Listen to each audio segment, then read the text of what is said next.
Merci Monsieur le Président. À l'occasion de cet amendement et donc de l'article 1er, je souhaitais exprimer mon sentiment sur l'objectif qui est poursuivi dans le cadre de la proposition de loi.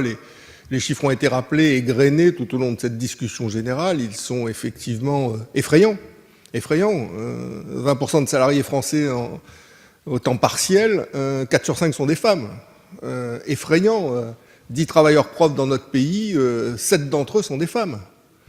Effrayant que des femmes en moyenne aujourd'hui en France, en 2017, gagnent 25% de moins qu'un homme.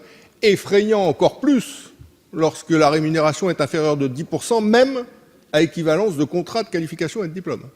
On est vraiment dans une situation où on se demande est-ce qu'on est bien en France au XXIe siècle, dans un pays civilisé qui depuis plus de 30 ans maintenant se bat pour une égalité salariale entre les hommes et les femmes, et pourtant c'est nous. Alors est-ce qu'on est dans un no man's land juridique? Et c'est ça qui rend les choses encore plus effrayantes que ce que je viens de dire.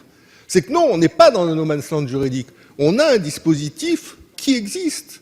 L'obligation de négocier un accord, même s'il n'y a pas d'obligation de résultat qui incombe, à défaut un plan d'action qui doit être adopté au sein de l'entreprise, du moins les entreprises de plus de 50 salariés, et une sanction disciplinaire significative. On peut aller jusqu'à 1% de la masse salariale, à défaut d'adoption de ce plan d'action ou de cet accord.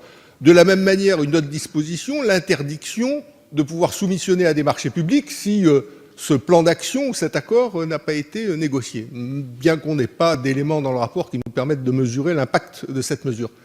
On a bien un dispositif juridique qui permet de sanctionner le non-respect des obligations posées. Et pour autant, le schéma, le cadre, les chiffres que j'ai évoqués témoignent à quel point on n'a pas atteint l'objectif. Et on ne peut pas se contenter, enfin j'ai bien entendu qu'il y a 1000 sanctions, qu'il y a 100 sanctions financières qui ont été prononcées, quelle gloire, 2000 mises en demeure, quelle gloire, et encore on s'adresse qu'aux entreprises de plus de 50 salariés. Toutes les autres, elles ne sont pas concernées par le dispositif. Donc on est vraiment dans des trappes à précarité féminine et des trappes à sous-rémunération féminine.